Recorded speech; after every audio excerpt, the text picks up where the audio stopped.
Good evening and salutations, my YNR fans. We'll start off with Audra and Sally, right? You know, it's pretty interesting when you look at the Audra character, right?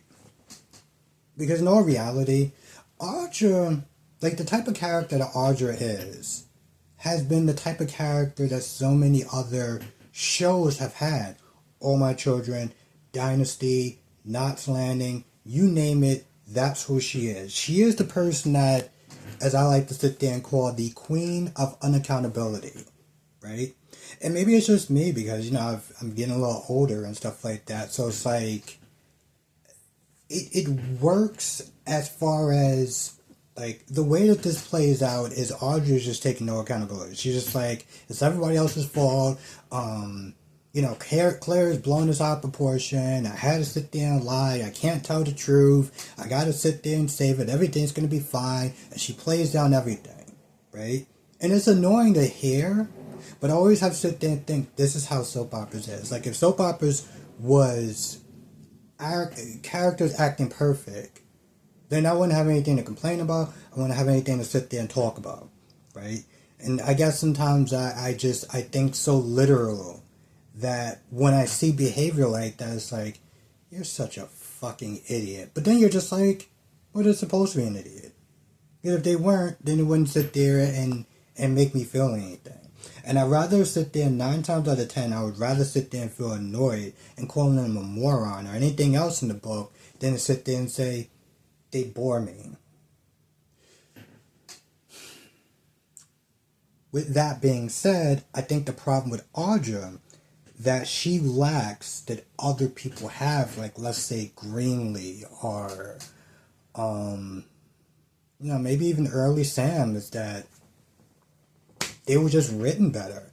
Audra isn't really written as well. I mean, the show isn't really written as well, so it's like with Audra, it's hard to sit there and even root for her. You know, yes, she's the bad girl, but she doesn't really have anything outside of that. You know, she really doesn't. And it's like people find a way to scrounge to find something that, you know, at least I can at least love to hate her. With her, she's just, there's nothing outside of that. There's no foundation to sit there and be like, I'm rooting for her. Yeah, she's a bad girl and she does stupid shit, but I still rock with her. Because she doesn't have that foundation.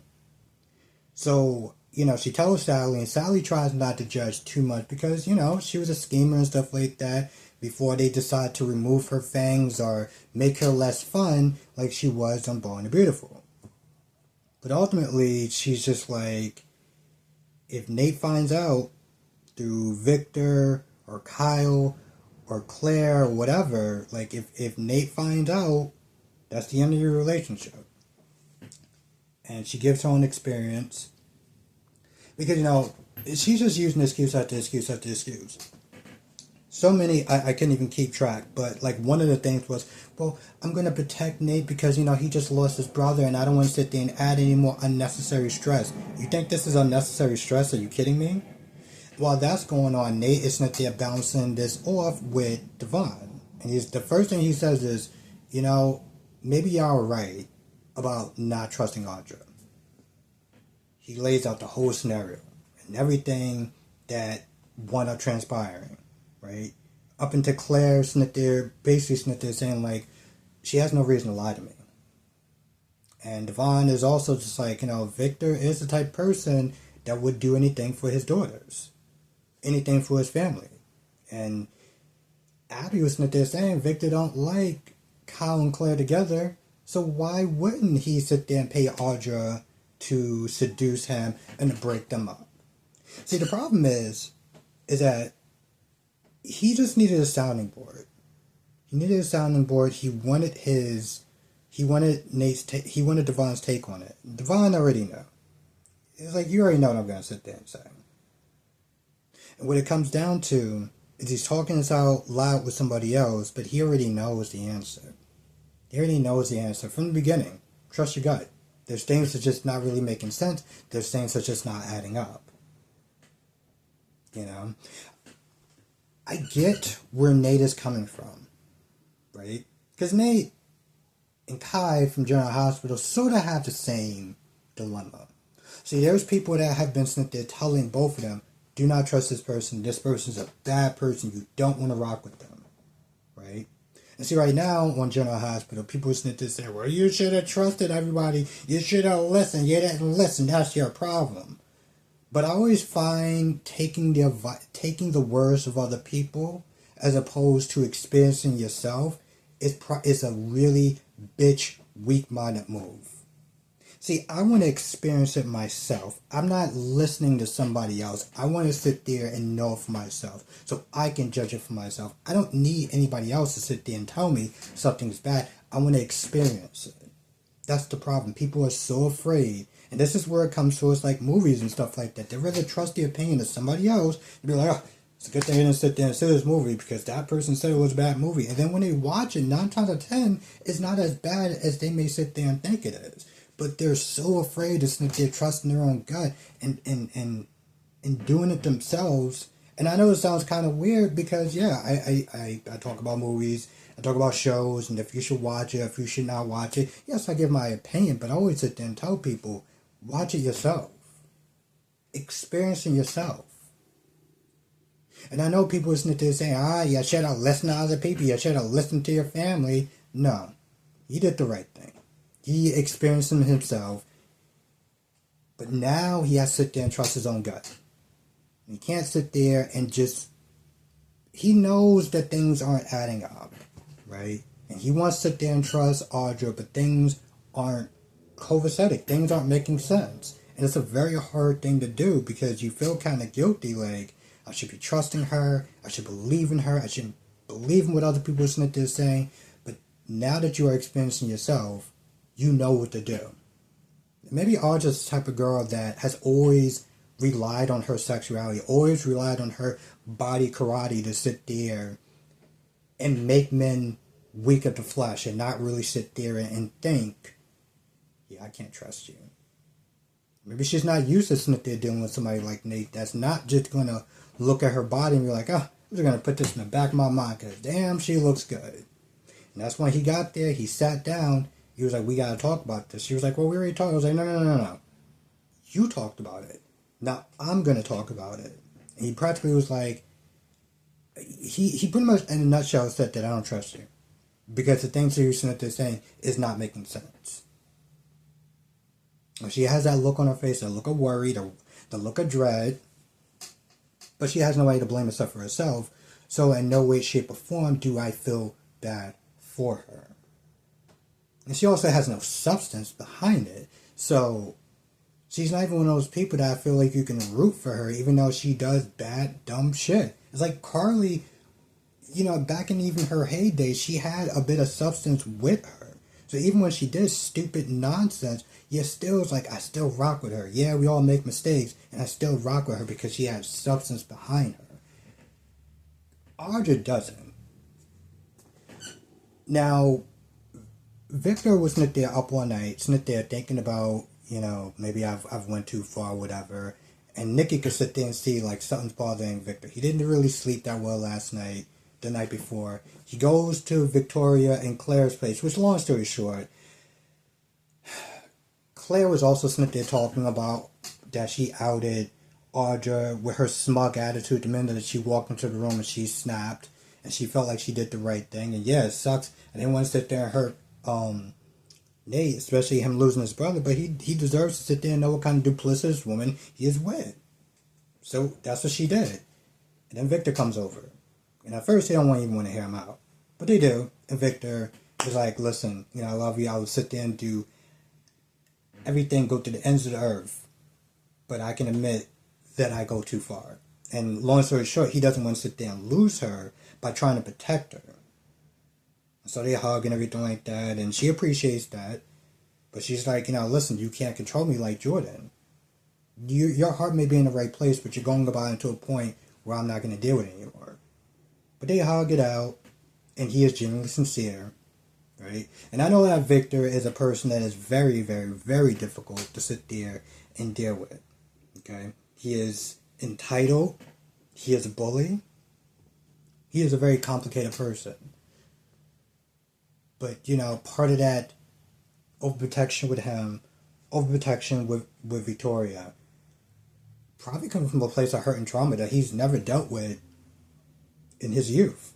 He grew up in a foster care system with no love, no guidance. And, granted, that doesn't excuse his behavior when he got older, because at some point, it's up to you to decide to fix yourself or just remain, in a sense, kind of broken. But it comes from a place of love. It's twisted in some cases, but his heart is in the right place. And so, you feel that scene when you watch. It's actually the best scene in the whole episode. And while Claire is not there celebrating with Victoria and Nikki and Diane and Jack's like, listen, just proceed with caution, because at the end of the day, you just don't know with the mustache. By the way, Kyle is... Think about Kyle is that, he was upset. He told his parents he was upset that Audra kissed him. He was like, listen, she's doubting me. She may be doubting me. He feels he doesn't want to lose her. But then, it's like she's not going to say anything. And, at first, Jack and Diane was like, is there something else that wanted to happen besides that kiss? He's like, yeah, well, we did kind of make out. It was part of my trap. I wanted to see how far she was going to go. Oh, cool. So did you tell her that? Did you tell Claire that? No, he did not. And his parents are sitting there trying to get him to tell him that, to tell Claire for 20 goddamn minutes, and he doesn't do it. He's like, no, I don't want to do it. I don't want to hurt Claire unnecessarily. I don't want to lose her, da-da-da-da-da. And he makes up all sorts of excuses and everything like that under the sun. And finally, I think he agrees to listen to them and be like, okay, I should sit there and tell Claire about that time in Nice, because if she finds out another way, if Victor or Audra or somebody tells her, I'm screwed. He finally listens to them, but then he gets summoned by Victor, who, long story short, is like, I'm not going to stand in your way. I'm going to watch you, but I'm no longer going to stand in your way. I tested you, and you passed. And the sad thing is that the minute he sits there and essentially gives him his blessing, gives him his flowers to sit there passing the test of denying his temptation to be with Audra and just hurting her in general, when he finally, I don't want to sit there and say gives Kyle his blessings, but he decides not to stand in the way, he doesn't earn that. Kyle does not earn that. If he would have told her about the niece thing and she would have accepted it anyway, then he would have deserved it. But listen, in a sense, Victor had a point. The way he went about it was terrible. But this is not just about, the fact that he's an avid or whatever. It's just a simple fact that he's untrustworthy. And he proved that. And I think if Kyle actually was the type of person that really was honest about himself, you realize that he did fail her. Because he's not honest with her. Now, I feel like that's actually essentially, hold on, let me make sure. Essentially, I think that's about it. Essentially. Yeah, I think essentially that's about it. Anyway, if I missed anything, come to the live stream tonight, 8 p.m. Eastern, 5 p.m. Pacific. I'll be sitting there talking about all the shows. You know what they are. Young and the Restless, Born and Beautiful, Young and the Restless. Days of Our Lives, General Hospital, on Beyond the Gates. 8 p.m. Eastern, 5 p.m. Pacific. Also, share this video. Seriously, share this video. I want to get some more YNR fans in these streams. And I want YNR fans to know that, listen, you have a place to sit there and come to talk about YNR. There's not a lot of people that really talks about YNR. Yes, you have some people, me, Kyrie's, James, Why Not Chat with Abby, right? But there's a vast amount of soap opera content creators, and for the most part, they generally don't talk about Y&R. They really don't. It's usually days. The majority of them will talk about General Hospital, but there's not really a lot of Y&R content creators that talk about it. I guess if you count Soap Corner, but I don't know. I feel like Y&R is actually a good soap opera, and I don't feel like there's enough people that do talk about it. So, there's just one more place that you can come to. You want to talk about Y&R, you want to talk about the characters and break them down and everything like that, you can come to this channel. Anyway, so yeah, share the videos, become a member, and yeah, let's really talk about this stuff.